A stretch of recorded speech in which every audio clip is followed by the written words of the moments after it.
आयोग उनका है, न्यायपालिका उनकी है, कार्यपालिका उनकी है, विधायिका उनकी है, पत्रकारिता उनकी है, प्रेस उनका है, मीडिया उनका है। ये मीडिया तो खरीदा हुआ है, जितने भी बड़े बड़े चैनल हैं सारे खरीदे हुए हैं। सारे हो रही है जो अडानी और अंबानी के सॉफ्टवेयर के जो लोग हैं, जो सॉफ्टवेयर का काम करते हैं, जो आईटी सेक्टर के लोग हैं, वो उसमें चिप लगाकर पहले से ही ये चुनाव आयोग के, इलेक्शन आयोग के, इलेक्शन कमीशन के माध्यम से उसमें बदलाव करते हैं।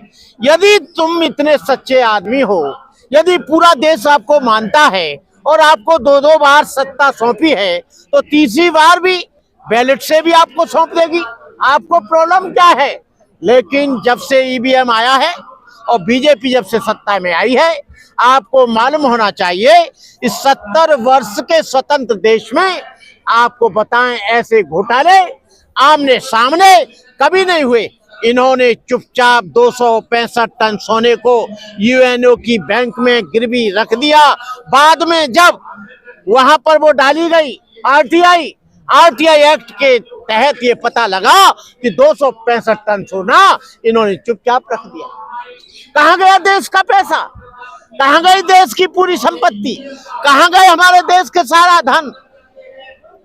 आज इनको रेलवे स्टेशन बेचने पड़ रहे हैं, एयरपोर्ट बेचने पड़ रहे हैं, तेल और भेल का, बीएचएल का निजीकरण हो रहा है। जितने भी सरकारी संपत्तियां हैं उनको बेचा ही नहीं जा रहा, बल्कि उनका निजीकरण हो रहा है। और निजीकरण जब होगा तो बैकवर्ड और शेड्यूल कास्ट और आदिवासियों को यहाँ नौकरी नहीं मिलेगी। नौकरी नहीं मिलेगी तो पूरा का पूरा देश का आदमी बेरोजगार हो जाएगा। बेरोजगार हो जाएगा तो भूखमरी के कगार पर पहुंच जाएगा, और भूखमरी के कगार पर तो पहुंच गया। ये ईवीएम की ही कृपा है। ईवीएम की कृपा से ये लोग सत्ता में आए। सत्ता में आने के बाद ये इतने अड़िग हो गए, इतने तानाशाह हो गए, इतने मगरूरी हो गए कि आज आपको बताएं किसान यहाँ 1.5 साल तक लगातार यहाँ पर हड़ताल हंगर स्ट्राइक करता रहा। 700-800 से ज्यादा बेगुनाह किसान मारे गए। यहाँ पर मॉब लिंचिंग हो रही है। यहाँ पर हिंदू राष्ट्र रोजाना सर पर आ रहा है। यहाँ पर हिंदू राष्ट्र ही नहीं, यहाँ पर इस देश को तमाम चीजों का विरोध के लिए हम लोग यहाँ पर आए हैं। ईवीएम के सबूत तो नहीं है ना आप लोगों के पास कुछ भी? ईवीएम का सबूत है।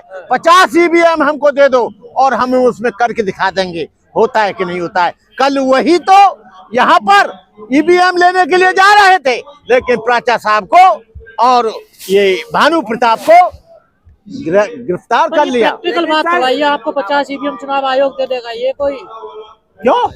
50 बार ईवीएम को हैक करके दिखाया है, तुमको मालूम नहीं है? उसका डेमोन्स्ट्रेशन पार्लियामेंट में भी दिखाया है, लेकिन ये नहीं मान रहे। जब पूरा देश कह रहा है, हम कह रहे हैं पूरे देश में सिग्नेचर करवा लो।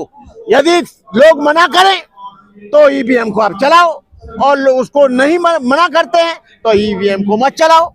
हम चुनाव आयोग ने कहा है कि ईवीएम जो है ईवीएम कोई हैक नहीं कर सकता, मान्य त्रुटि हो सकती है। ये फालतू का बात है। देखिए, चुनाव आयोग उनका है, न्यायपालिका उनकी है, कार्यपालिका उनकी है, विधायिका उनकी है, पत्रकारिता उनकी है, प्रेस उनका है, मीडिया उनका है। तो कोई भी आदमी कुछ नहीं। मीडिया लो, ये सोशल मीडिया से ये सारा का सारा मैसेज आप लोगों की कृपा से, आप लोगों के सहयोग से हमारी बात को सारे देश के कोने कोने में पहुंचा रहे हैं। लेकिन यहाँ का जो बड़ा मीडिया है, जो चोर मीडिया है, जो गोदी मीडिया है, जो चोर मीडिया है, जो खरीदा हुआ मीडिया है, जो दलाल मीडिया है, वो हमारी बात कहीं नहीं पहुंचा रहा है। हम आप लोगों को, सोशल मीडिया वालों को हम इस बात के लिए धन्यवाद देते हैं। ये मीडिया तो खरीदा हुआ है, जितने भी बड़े बड़े चैनल हैं सारे खरीदे हुए हैं, सारे लोग बिक गए। तो सर आप नहीं कह रहे, सोशल मीडिया को नहीं बोल रहे? सोशल मीडिया को नहीं, सोशल मीडिया क्या बिकेगा? वो तो बेचारे अपनी उससे गुजारा कर रहे हैं। सोशल मीडिया ही ईमानदार है। यहाँ सोशल मीडिया ही सबसे ज्यादा हमारे संदेश को पहुंचा रहा है। ये लोग सब देशद्रोही है, राष्ट्रवादी लोग मोदी लोग मीडिया जी देखिए, देश की सबसे बड़ी 4 ताकत होती हैं: कार्यपालिका, न्यायपालिका, विधायिका और मीडिया। इससे देश पूरा का पूरा चलता है। लेकिन कार्यपालिका इनकी हो गई।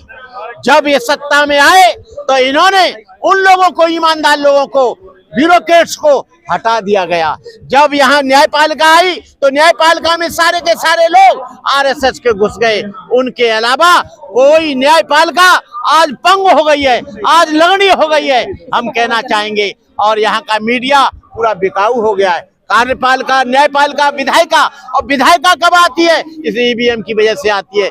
इसलिए देश में ये बवाल करना चाहते हैं। इस देश को हिंदू राष्ट्र बनाने के लिए ये लोग यहाँ इस देश को तोड़ना चाहते हैं। जो हिंदू राष्ट्र की मांग करते हैं उन लोगों को जेलों में डाल देना चाहिए, क्योंकि संविधान में कहीं भी हिंदू राष्ट्र की बात नहीं है। ये भारत है और भारत अरे भाई, हम क्यों जाएंगे? क्यों नहीं जाएंगे? अरे हम जाएंगे हॉस्पिटल का, ये सबको बुलाया। अरे हॉस्पिटल बनाते तो हम जाते, यदि ये कॉलेज बनाते तो हम जाते। वहाँ राम मंदिर से क्या बनेगा? वहाँ पर तो केवल एक ये बैकवर्ड शेड्यूल कास्ट के लोग धन छड़ाएंगे। सम्मुख का वध किया, क्या हम उसके राम मंदिर में जाएंगे? क्यों जाएंगे भाई? किस लिए जाएंगे? उनकी आस्था है, वो जाएं, हमारी कोई आस्था नहीं है। आप मुसलमान से कहें, अरे हम दीपक हमारा जला हुआ है अंदर का, वो जलाएं दीपक। बाहर के दीपक जलाने से रोशनी नहीं होगी। बुद्ध कहते हैं अत्ताह यत्तनो दीपो भव अत्ताह यत्तनो नातो कोई नारो परसिया। बुद्ध कहते हैं तुम अपने दीपक आप बनो। अपने दीपक का मतलब है ज्ञानवान बनो, बुद्धिमान बनो, बलवान बनो, धनवान बनो। अब गरीब का दीपक तो पूरा वैसे ही बुझा है। उसे सुबह उठते ही रोटी की चिंता रहती है, शरीर पे कपड़े नहीं है, रहने के लिए मकान नहीं है, उसका क्या दीपक जलाएंगे? ये बहुजनों का कुछ उद्धार होगा इससे बहुजनों का इतना उद्धार होगा कि अंधविश्वास बढ़ेगा, आडंबर बढ़ेगा। एक उद्धार रामनाथ कोविंद का हो गया, जो जगन्नाथपुरी के मंदिर में घुसने नहीं दिया। इतना बड़ा उद्धार हुआ। जो देश का राष्ट्रपति है मुर्मू का उद्धार हो गया, उसको मंदिर में नहीं घुसने दिया। और जो नया संसद का उद्घाटन हुआ उसमें मुर्मू को नहीं आने दिया। यहाँ पर उद्धार ऐसा होता है कि दलितों की पिटाई होती है, कावल लाते तो जूते पड़ते हैं। यहाँ पर मंदिर में जाता है लात पड़ती है, दूल्हा जाता है मंदिर में तो जूते पड़ते हैं, और उसका मंदिर बंद कर दिया जाता है। शुद्ध की वजह से अछूत हो जाएगा। जो हमारी वजह से, हमारे समाज की वजह से जो मंदिर अछूत हो जाए, जिस मंदिर में ये शक्ति नहीं कि उसे पवित्र कर दे, अपवित्र हो जाए, ऐसे मंदिर में हम क्यों जाएंगे? तमाम चीजें आप बता रहे थे कि मोदी जी ने फेंक दिया, पर मोदी जी जो कर रहे हैं उसको क्यों नहीं आप गिना रहे? उनकी अच्छाइयों को क्यों नहीं बता रहे आप? मोदी जी क्या अच्छा कर रहे हैं भैया? तुम्हारे लिए क्या अच्छा किया? क्या अरे राशन दे रहे हैं तो रिजर्व बैंक खाली कर दी। वो रुपया हमारा था, रेलवे हमारा था, उसे बेच खाली कर दिया। वो सारा रुपया तो इन्होंने खाली कर दिया। राशन देने से काम नहीं चलेगा, यहाँ रोजगार देने से काम चलेगा, फैक्ट्री लगाने से काम चलेगा, कॉलेज बनाने से काम चलेगा, हॉस्पिटल में जाने से।